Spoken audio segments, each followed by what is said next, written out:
This week on thERINpy, it's best-selling author and mental health and wellness expert Blake D Bauer.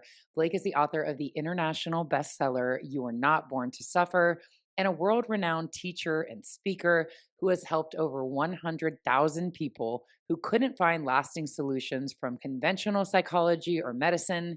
Blake's work integrates psychology, neuroscience, nutrition, Chinese medicine, mindfulness meditation, and traditional healing into a practical approach for overcoming suffering and creating a life of purpose, health, and fulfillment. Blake helps people overcome fear and self doubt, uncover what's holding them back, and build a healthier, more loving relationship with themselves. Please do me a favor and hit subscribe wherever you're listening to this episode. That way, you'll get an alert every time a new thERINpy drops. Maybe even consider taking 2 quick seconds to leave thERINpy a review on Apple Podcasts. I'd appreciate it so much. If something resonates for you in this episode, please consider sending it to a friend, sharing it on social media. And now, your weekly dose of thERINpy with Blake D Bauer. So, both of us have a pain to purpose story. My book is literally called From Pain to Purpose. I want to start with yours. I've heard you describe your childhood as dysfunctional and unconscious. Can we start there?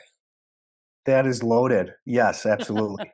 It is. Um, so I grew up around a number of family members that had drug addiction, severe drug addiction. My biological father has been sober now in his 70s for the first time in his adult life for 3 years, but Wow. until his late 60s, was struggling with deep addiction. I lost a brother to a heroin overdose, and he struggled with heroin addiction for 20 years.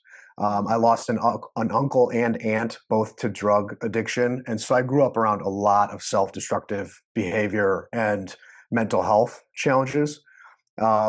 And then as a young man, I followed suit, just looking to self soothe and self medicate and not knowing how to find relief from my own pain and my own suffering. So as a young kid, I started to drink and get high. And by the time I was in my teenage years, I was abusing all kinds of drugs and alcohol on a regular basis.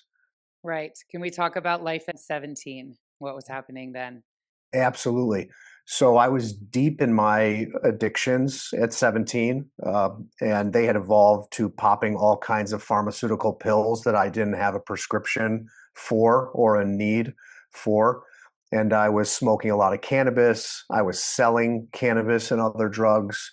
I, was drinking a lot on the weekends and partying. I was co-captain of the varsity football team at 17 with two of my good friends in high school, and we all had offers to play college football. Yeah. And I would drink and get high and drive all the time and had a big ego and thought I was invincible. And one night I was coming home from a party when I was 17 and had taken a couple Xanax pills and probably drank a dozen drinks that night and smoked a bunch of cannabis. And I got to a freight train in the middle of the night, just 2 minutes from my house, like I had done, most weekend nights for years. And I was so delirious this night that I couldn't keep my eyes open as the train was passing. And so I parked. I was right in front of the guardrail, and thankfully I put my car in park and I put my head back and I fell asleep as the train was passing. And I woke up to police knocking on the window, and I rolled down the window, in my delirious, disoriented stupor, and I asked, "Excuse me, officer, was I driving too slow?" And he said, "Son, you've been sitting here with your car running and your lights on for at least an hour, and we got a call from this house over here." And so I got arrested. I got a pretty bad DUI. And then my coach found out halfway through my senior year football season and basically kicked me off the team. I lost all my offers to play college football.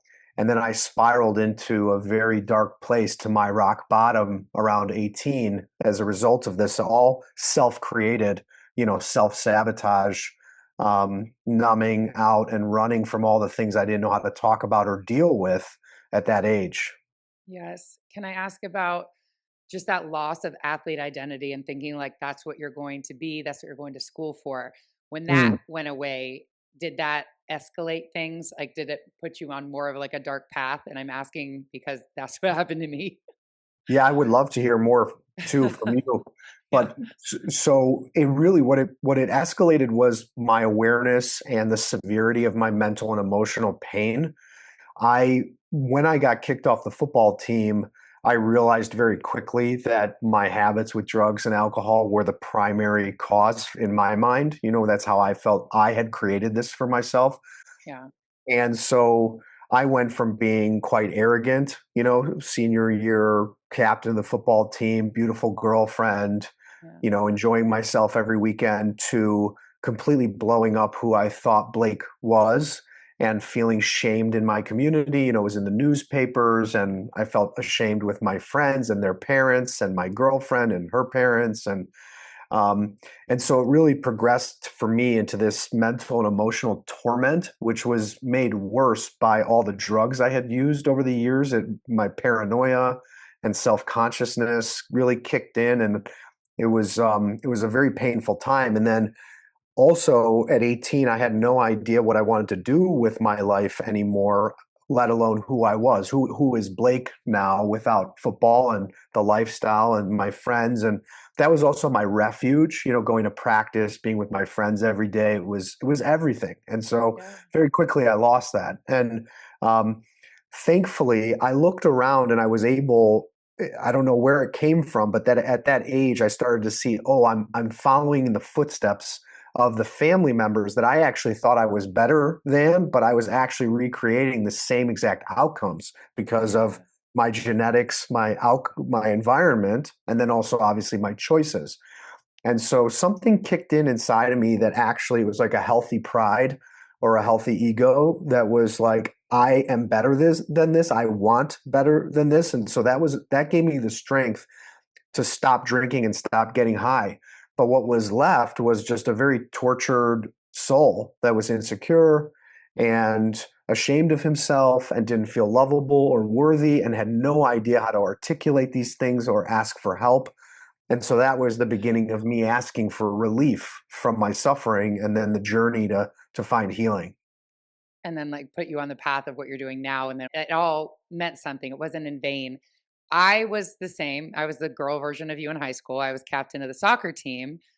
I mean, I was homecoming queen. I was prom queen. With that came a lot to uphold because, like you said, you don't want to let anybody down.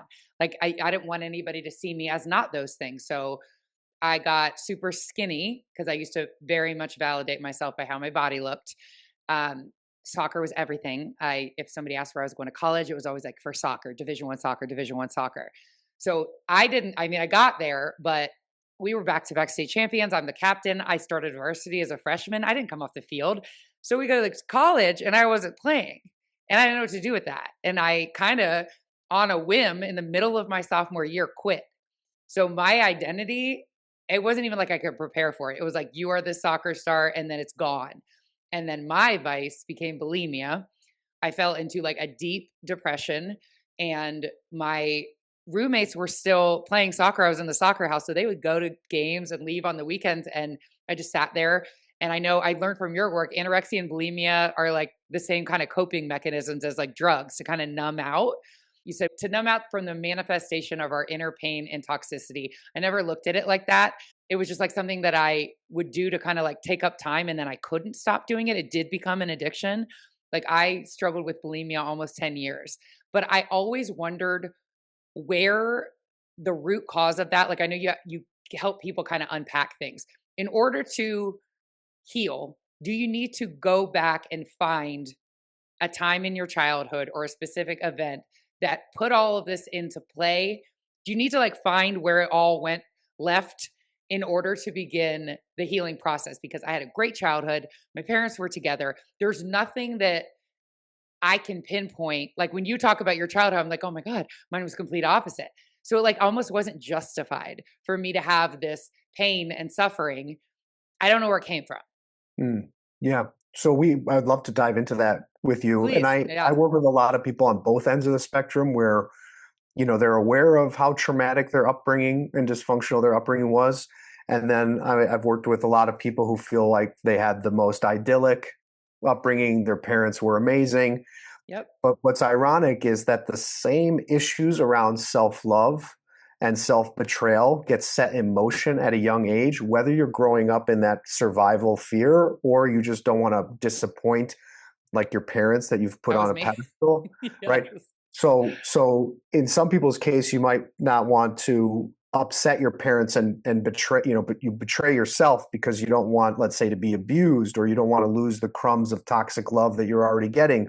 But on the other end, you might think your parents are amazing, and it also leads to self-betrayal because you don't want to disappoint them or let them down or change the way they look at you. And so often, regardless of the dynamic, we are led to a habit of self-betrayal and self-abandonment from a young age. And that's not because anybody's wrong. It's typically because our parents don't really know how to express their feelings and their needs in healthy ways. And so it's Yes. hard for them to show up for us when we're little and mirror it back to us in a conscious, loving way, and then teach us how to say, I feel hurt, I feel angry, I feel scared, I feel excited, I need help, I need more time with you, or I need some space, you're suffocating me. We don't learn how to articulate ourselves in healthy ways regardless of the environment that we come from. And so it leads to this self-abandonment and this self-betrayal that over time, the hard way, we all have to learn. And so the mindset I'm always trying to coach myself and everybody back towards is, what is this situation in the present moment teaching me about healthy love?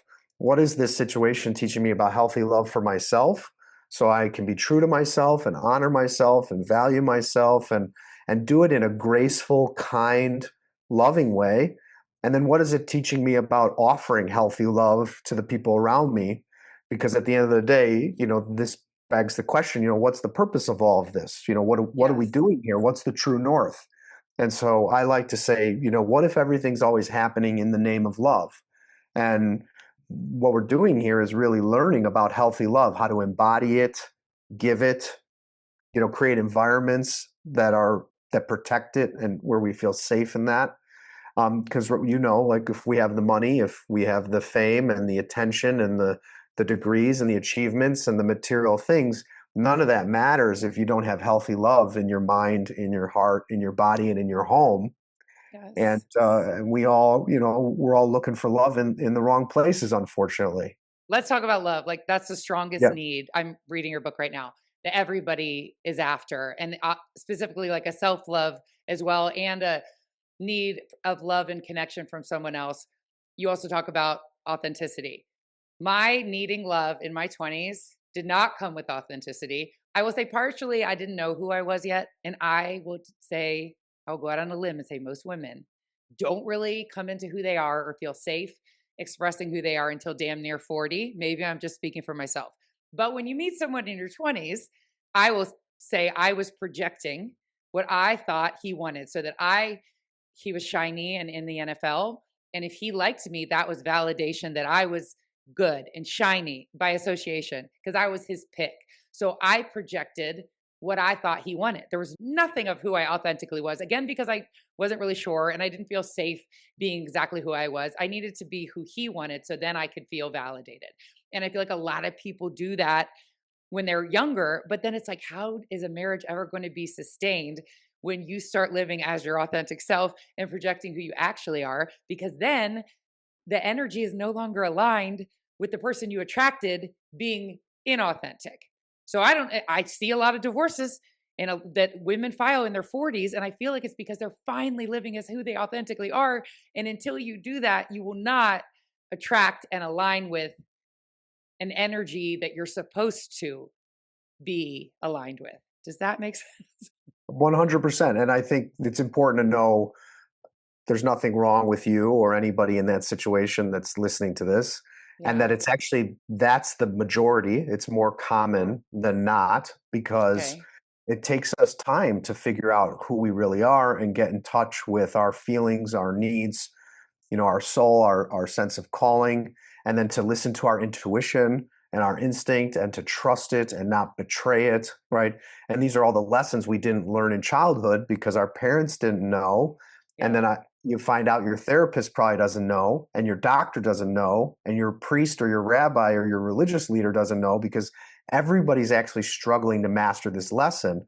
And this lesson is so challenging because everybody's doing it and we all want to belong and we all want to be accepted. And we never learn how to accept and love ourselves strong enough to avoid this people pleasing, Oh my God. behavior. You said So it. It's not stronger than this is a very vulnerable thing to say, but I will say it. My longing for connection, like fine, I'm been separated 3 years, finalizing a divorce, 20-year relationship. I want to find that connection.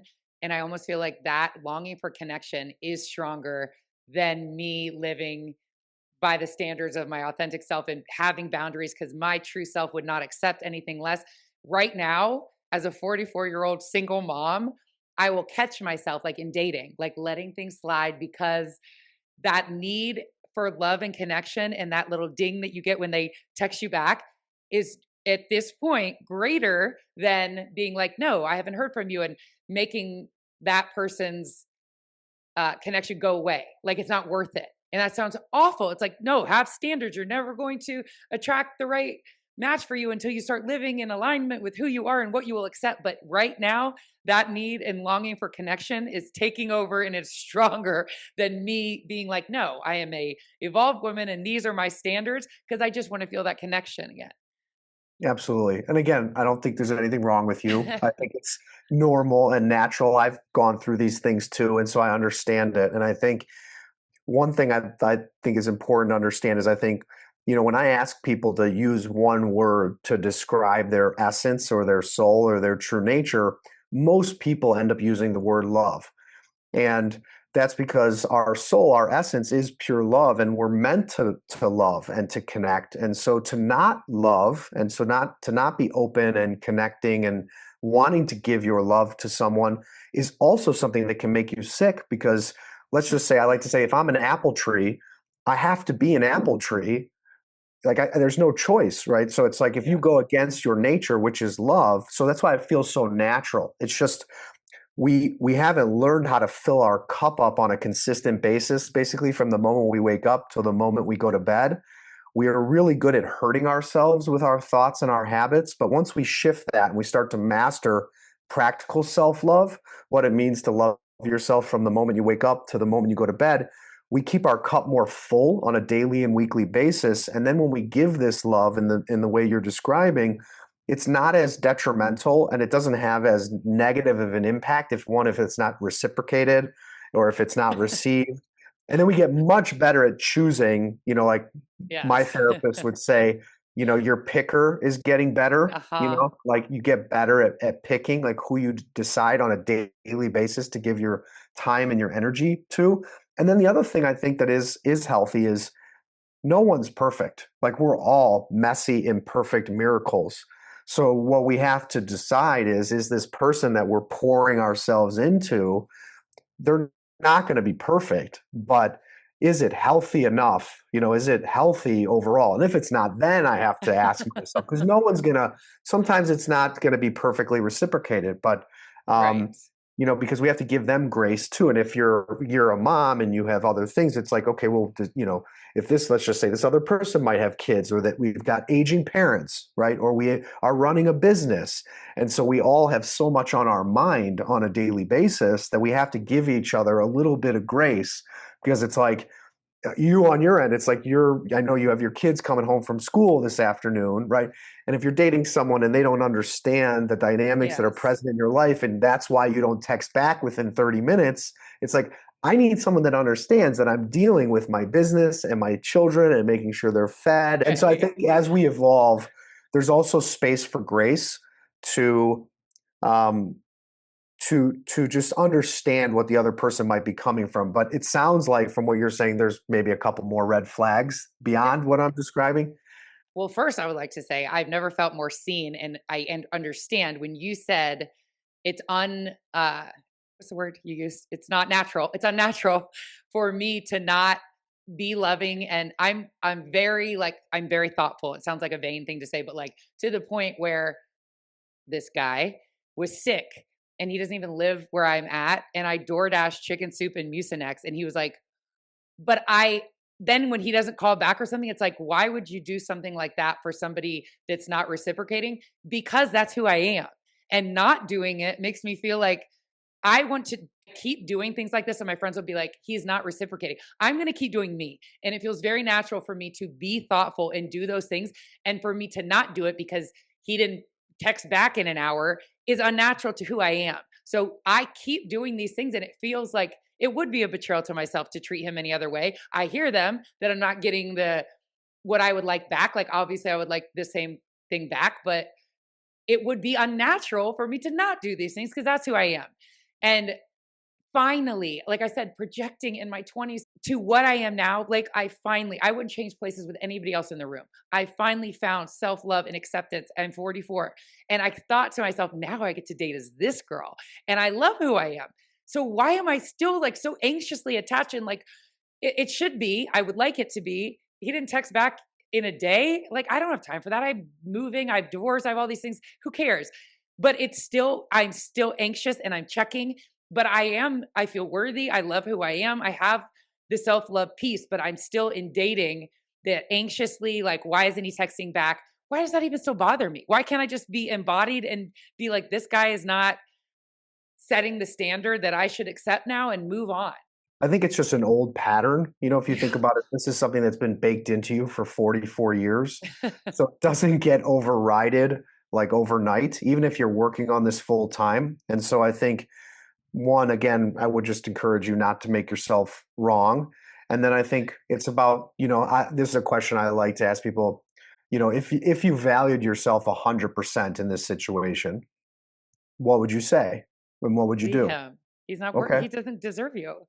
So you've got your truth. And now it's about aligning my thoughts and my behavior from the moment I wake up to the moment I go to bed Mm. with that truth, right? And So I'm saying it and then I'm door dashing chicken soup but that's and my a body's like, beautiful "Wait, what are we thing. doing? What are we doing?" Well, because that I you're showing up how you want to be in relationships. So you're yes. basically giving the universe mixed signals. And we all do this, Yes. which is like, Yes. this is who I am and who I want to be in relationship. I'm just giving it to someone that doesn't cherish me the way I want to be Yes. cherished, And it's you know? disappointing. Yeah, it Yeah. is. It's like you want that connection over anything. It's like to have that somebody still see you and there are positives that is like outweighing. I don't know. And then the more that I allow, it's like it's just going to get worse because I'm not putting a boundary and I know it. But you're right. Yeah. I'm giving mixed signals. The universe is like, what do you want? Like, what are you doing?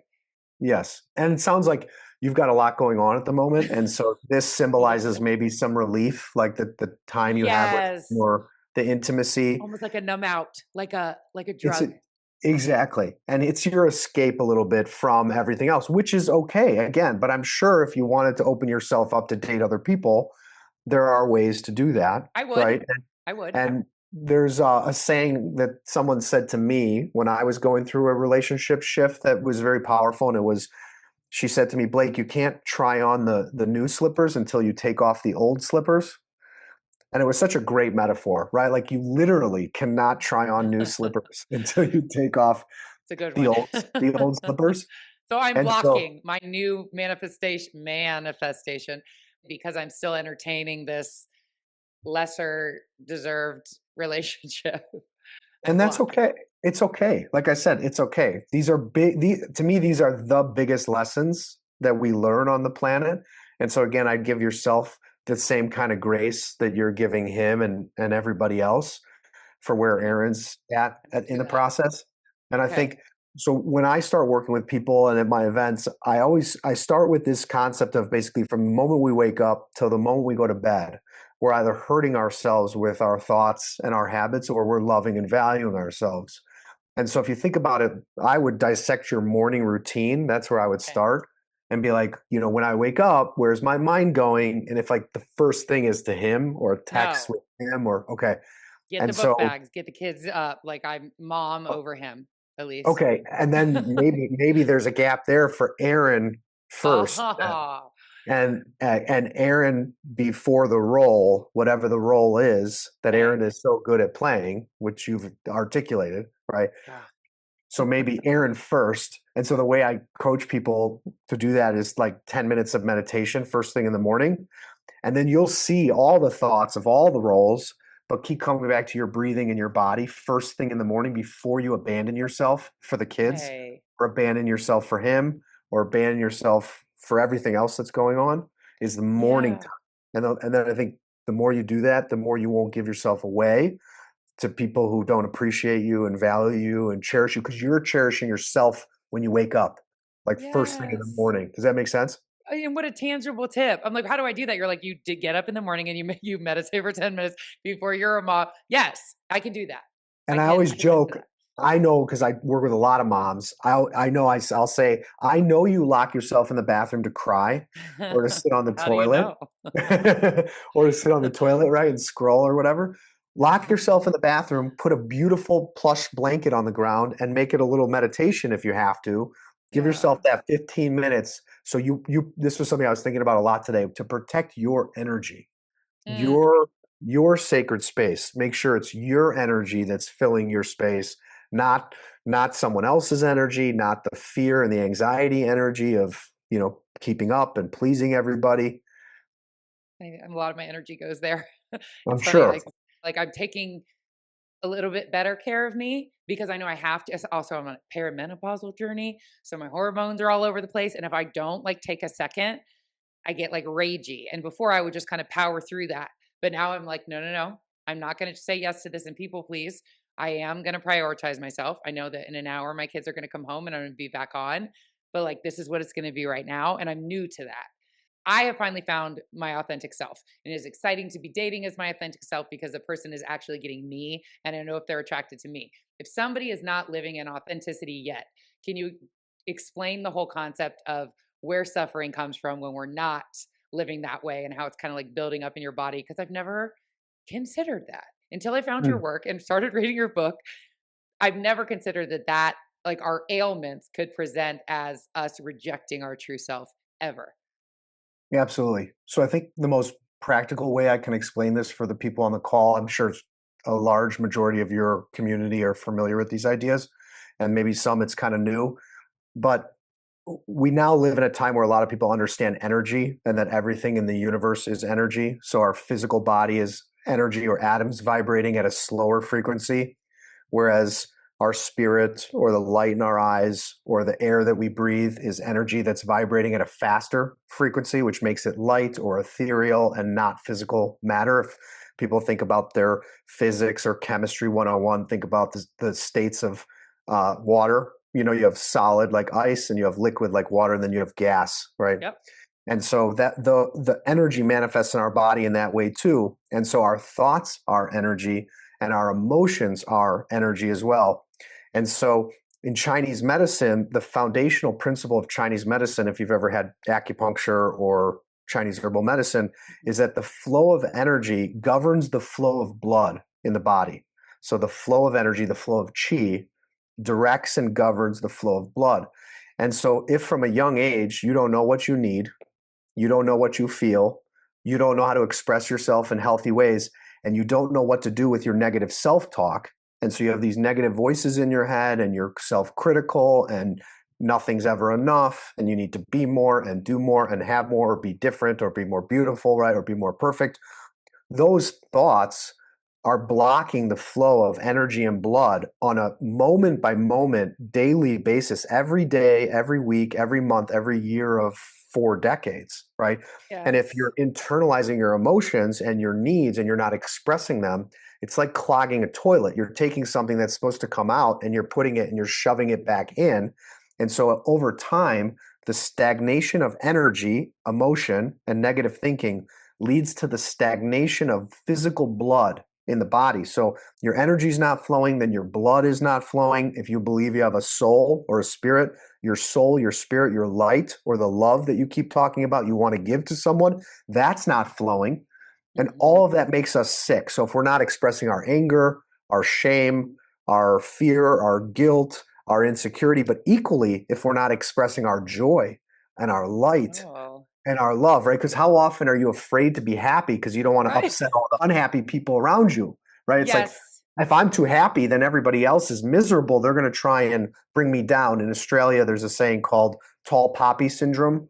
It's like if you're too much of a tall poppy, like you're too bright, you're too happy, someone's going to try and knock you down, or, it's just energetically, vibrationally, it's not a match because they're miserable. And like we say, misery loves company, right? And Yes. so for all these reasons, we not only repress the pain, the fear, the guilt, the shame, but we also repress love. We repress joy. We repress all the power and all the light and all the divinity that's inside Yes. of us.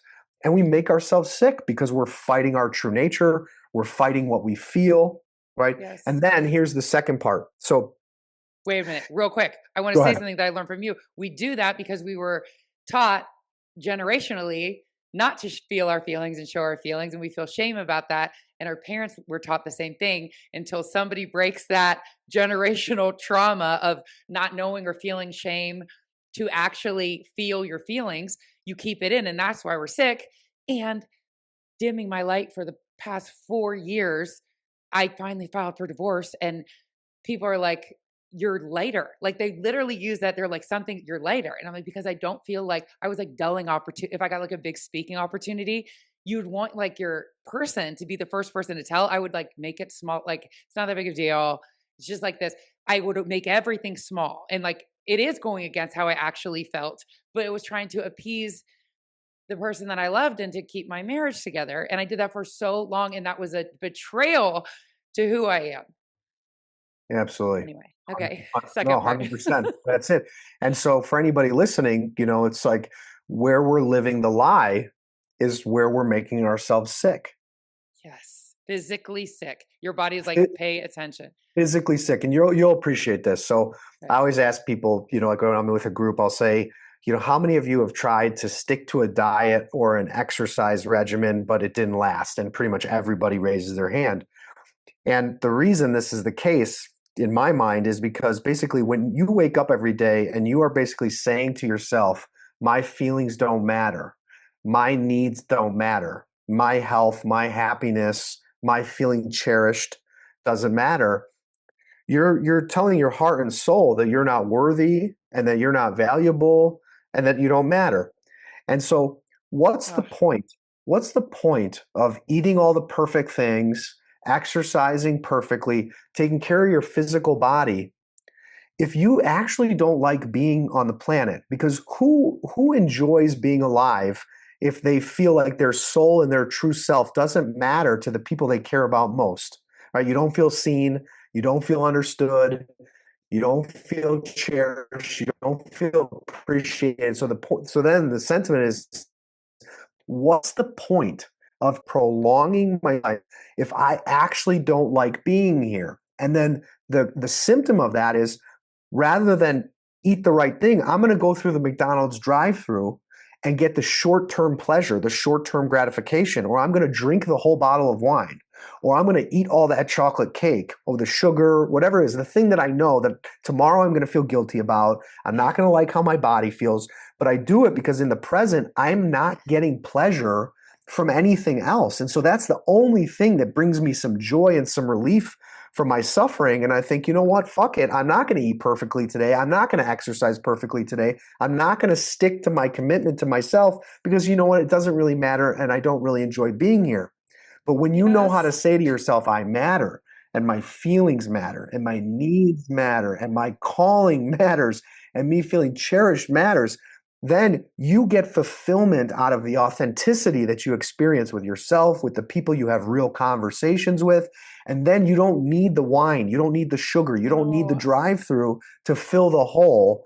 That the only thing that can actually fill is being vulnerable and honest and real. Does that make sense? it makes absolute sense. And I'm going to say it for any mom that's listening. It's like you feel like it's wrong to put your feelings and your wants and needs on a pedestal when you're a mom. It's like it's about the kids, it's not about you. And I, maybe, or other people, maybe were feeling shamed for wanting something from themselves for themselves that was outside of just being a mom. So as you're talking, I'm like, no, but I'm a mom. Like I hear it, the conditioning, but you're a mom, but my needs matter and I want to feel appreciated. It's like, but you're the mom. You give to everybody else. So I heard that when you were talking, but then also, I would never want my daughter to live like I'm living and feel like her needs didn't matter because she was a mom. So I have to show her and model to her how it is that it's okay. Like my show yesterday, I was telling a story. I always dull down my day. We talk about our day, and I'm always like, "How's your day? Best thing that happened? What was something you wish didn't happen?" Then my daughter, sometimes she asks, sometimes she doesn't. She was like, "How's your day, mom?" And I'm like, "Oh, it's fine. I had a show. How was your day?" And the girl was like, "No, tell her about your day, brag about your day, show her it's okay to be lit up by something." But I think moms are so conditioned to be like, "Oh, it's not about me. How was your day, honey?" Because that makes you a good mom. So that's what I was hearing when you're like, "I'm not feeling cherished." It's like, because you're the mom now. You're the one cherishing. You're almost like you're over. And I hate that I'm even saying it out loud, but that is what I think moms hear. It feels wrong to put yourself and your needs up there when you're a mom now and it's supposed to be about your kids. You're well, one, you're doing a great job because you are like so in the pocket in the middle of this. You've got your mom in the other room. I know you've got your daughter coming home from school, and you are healing and processing and breaking these patterns in real time. Like you, and you're so Right. raw and honest about it, which I really honor and respect. So I think you're Thank doing great. And you. like you were saying, you learned this from your mother who's in the other room, right? And she Should passed it we on get her to in you, here? and now you're Yeah. whatever you want. But so it's this pattern that's passed down from generation to generation, and I'm going to go right down to the bottom of the rabbit hole right now because it ties everything together, which is that when we're little, when we're brought into the world, we learn, and this I can find in most people, we learn to feel guilty for existing. And that's because of the stress that our parents are going through, because of whatever they're going through in themselves and in their relationship and their business. It's like they don't know how to love themselves. They don't know how to take care of themselves. And now they're responsible for this other human, this other life. And they never got their shit together fully, right? They never learned how to heal their genetic patterns and the things in their bloodline that were passed down. And so, even if it's not said, children, and when we were children, we felt the energy of the stress or the what was going on for our parents, and the way we interpret it is I'm a burden in some way, or my presence is a problem in some way. And I'll often ask adults, like, do you feel like you're a burden or your presence is a problem in any situation today as an adult? Like, so as a mom, do you feel that your emotions are a burden? Do you feel that your needs are a burden, or to your partner? Do you feel that your emotions, your needs, your presence, your preferences are a burden? And the root of this all goes back to childhood, where most humans, just because this is the human condition, first don't feel a full right to exist. So we feel a little bit guilty about existing. But then what that turns into is feeling guilty for having feelings, feeling guilty for having needs. So whether you were a mother or whether you were not a mother, now I'm gonna blow your mind a little bit. You might have read this in the book, but if you think about why did you have kids, right? Oh, Why did you have kids? I don't know. Because you're supposed That's, to. we have to go to that. That's like this is unspoken truth, and this is powerful for all the women on the call. Okay. Why did I have kids? And if you dissect it, you'll find that the reason you had children was a selfish reason. Every reason that anybody has a child is a selfish reason. Even if you think I'm going to give this child the most amazing life, they're going to come into the world, they're going to change the world. I'm going to be the most conscious, healthy, amazing mother. Your daughter might look at you and think, my mom's a nutbag. She's like a hippie. What was she smoking when she decided to have kids? Right? Because like Right. she may not know that, having that experience of you, or feel Yeah. that she likes being in the world at this time and this place, right? So it's like we got to Yes. dissect the truth. And what I'm trying to say is that we're all selfish, and there's nothing wrong with that. And what we learned, most people growing up, is what I call unhealthy selfishness versus healthy selfishness. Unhealthy selfishness is where you feel guilty and ashamed for your feelings and your needs. So you play this game, and then you teach the people around you that you shouldn't have a right to your feelings, that your feelings and needs don't matter. Or there's healthy selfishness, which is what I think you want to teach your daughter, which is that it's normal, natural, and healthy to have feelings every day throughout the day. It's normal and natural and healthy to have needs every day throughout the day. It's normal and natural and healthy to have your own sense of self and calling and purpose, so that your cup is full when you're with your kids and not burnt out and spread thin and resentful or manipulative about everything you give and do, right? And so these are Yes. all the things that I see you are teaching your daughter. and trying to get clear about, which is, I think, a very respectable and noble thing. I'm trying.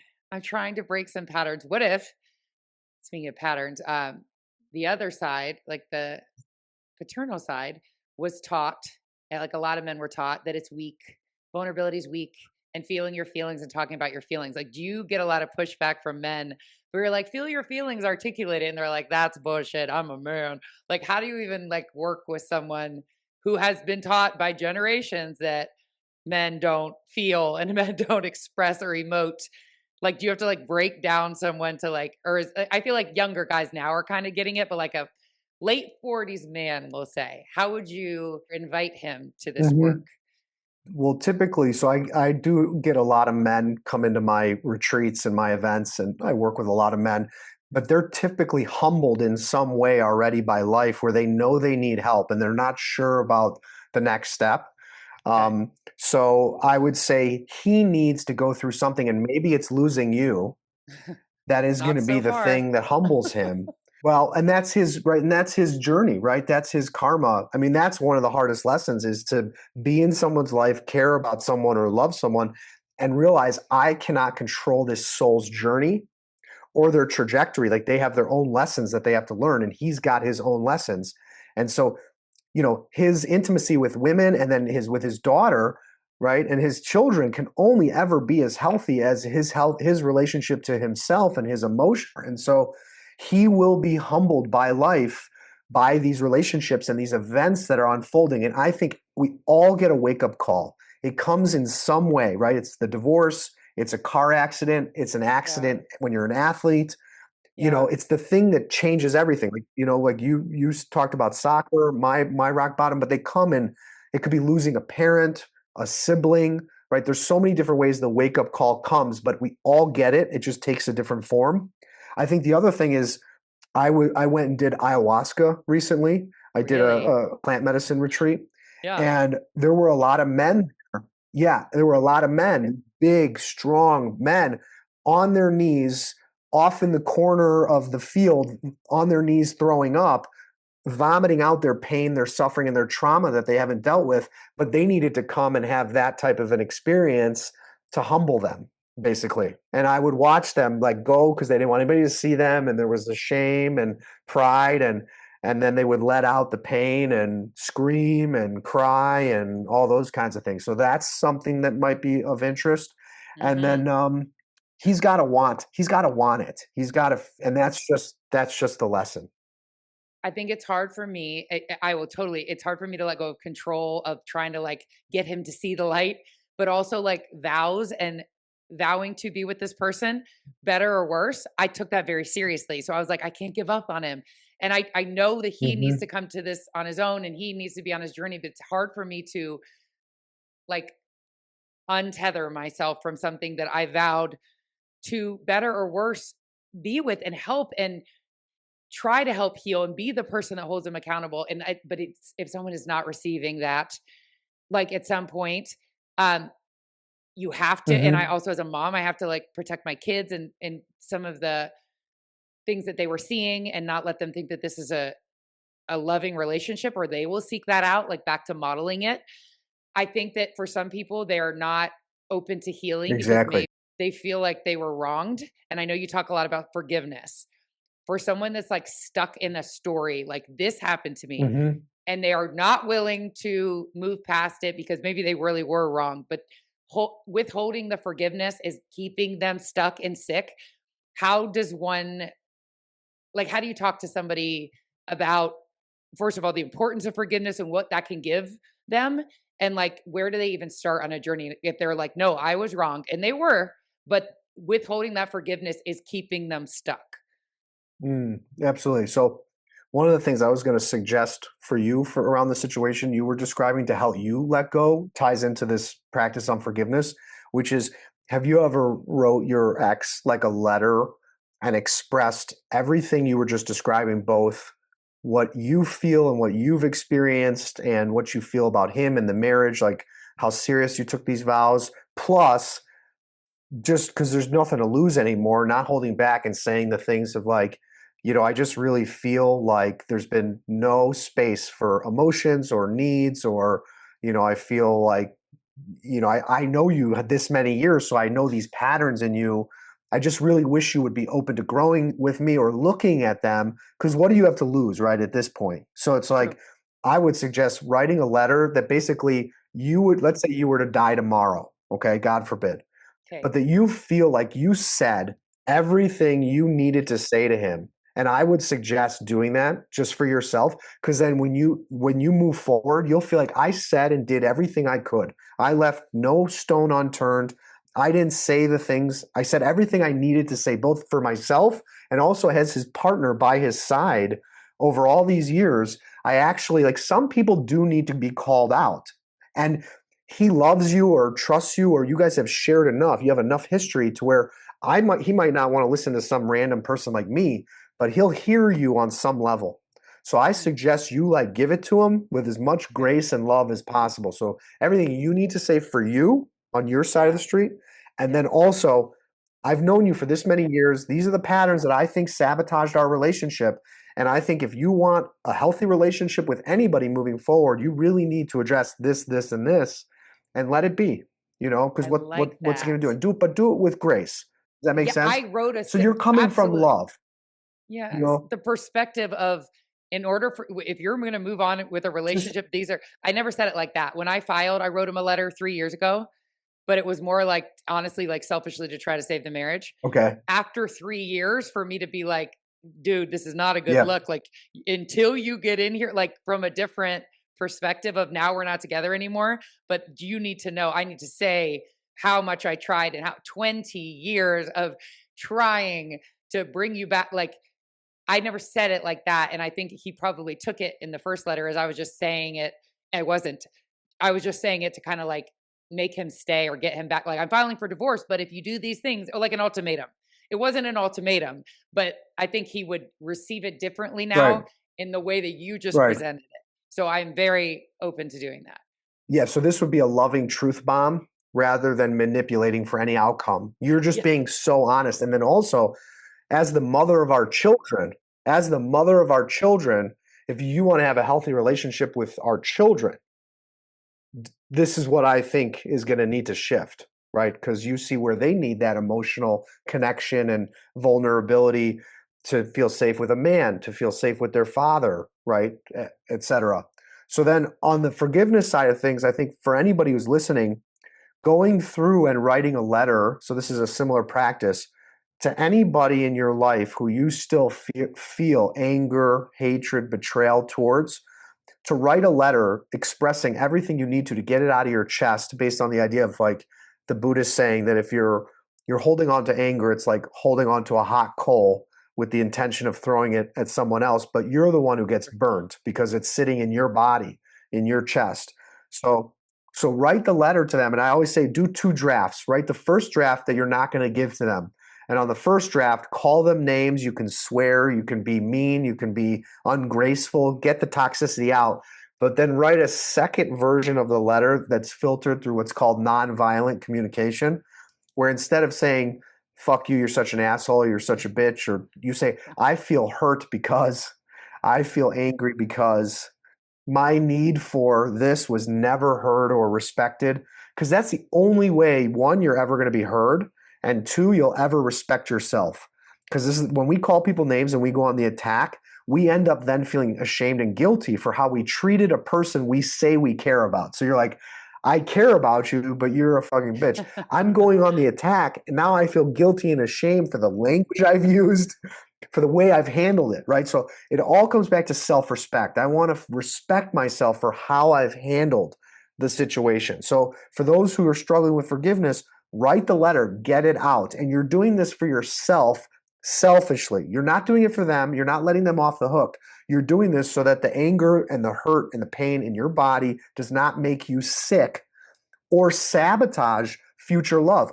I have met women, for example, who have not done this, and then they project that onto their new partner because it's still in your body. So the trust issues are in your body, the hurt and anger from being betrayed, and then some guy could come along that's actually a nice guy, who really could be your future person, and you could completely sabotage it because you're still holding on to the trust issues, hurt, and anger that you have not healed from the past relationships.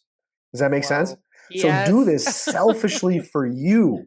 Okay. I've been in I, relationships that have been completely sabotaged by this dynamic, saying if you don't heal from the person that cut you, you're going to bleed on people who don't deserve it. oh my God. That's amazing. You know what I was going to ask you? Of all of the like healing modalities that you talk about, and there's neuroscience, nutrition, Chinese medicine, mindfulness, and meditation, what was like the biggest dial mover for you personally, where you were like this in your healing journey? So for me, there's like three prongs, three legs of a stool. Number one is meditation, and that saved my life. You know, when we wake up every day and we have these thoughts and these voices in our head, we just think that's the way it is.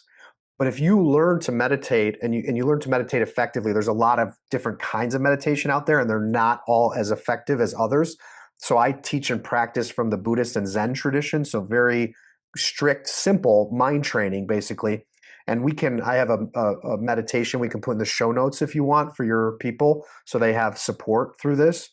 And basically, Okay. in the morning, you can learn to train your mind right when you wake up. And that's the secret, because the thoughts you think as soon as you open your eyes are literally creating your day and creating your reality. Because if you wake up and you think, oh my God, I got so much to do for the kids, I got so much to do for the lawyer, I'm so stressed out, fuck my life, oh my God, I need a drink later, then you're pinging the parts of your brain that are causing so much cortisol to fill your bloodstream and your veins and your body. So basically, you're making yourself sick with your thoughts before you even get out of bed.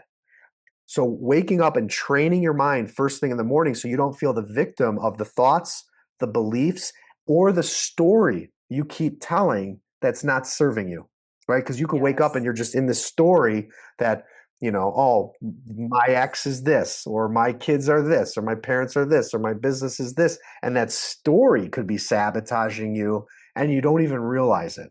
So training yourself first thing in the morning, so meditation. Second for me was qigong, and I think you'll appreciate this. So I got addicted to meditation because I loved the peace that I found sitting, but then I didn't know how to bring that presence into my movement. And so I did yoga for many years, but qigong for me was a whole other ball game. It was like really bringing that presence into my movement.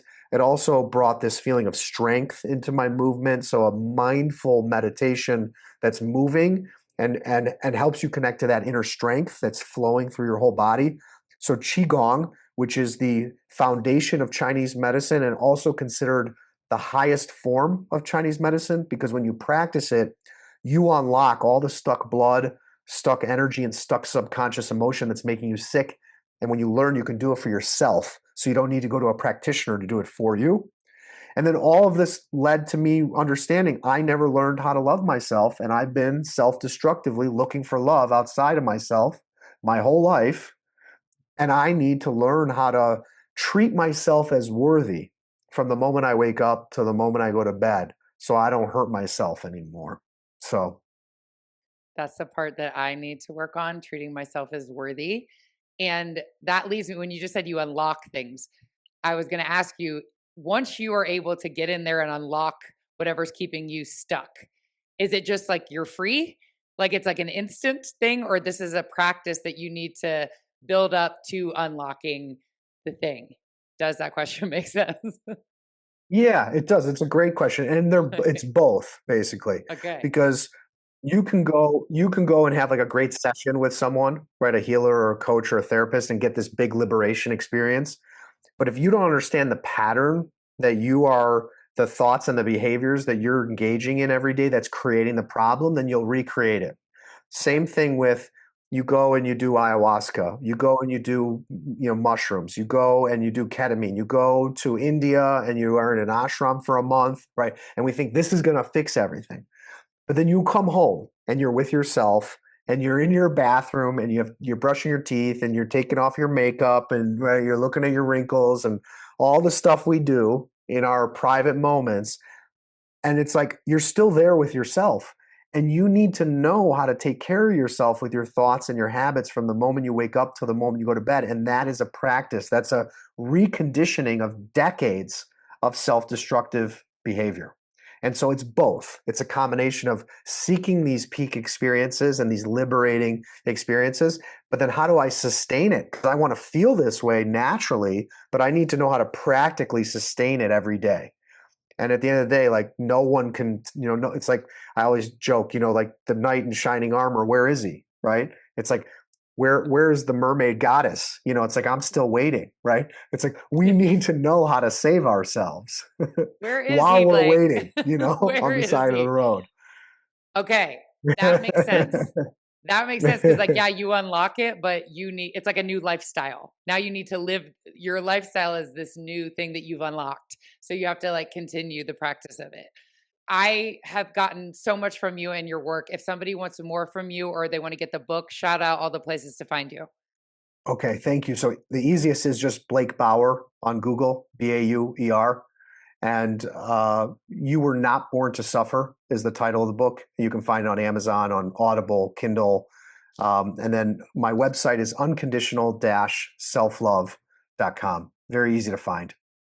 Perfect. And we'll end it with, what is the one thing you want to make sure someone listening to our conversation today takes with them? So I would say that, if you don't matter to you, then you're teaching everybody around you that you don't matter. So if your feelings, your needs, the things that are important to you, your values are not important to you and they don't matter to you, they're not going to matter to the people around you. And so, like the question I brought up earlier, if you valued yourself 100% today in every situation and relationship, what would you say and what would you do? And my advice would be do it, do that. The answer to if I valued myself 100% in every situation, what would you say? What would you do? How would you carry yourself? Do that, even if you're so scared and you're shaking, and trust that things will shift in your favor because you're acting in alignment with yourself, which is also in alignment with the universe and your higher power.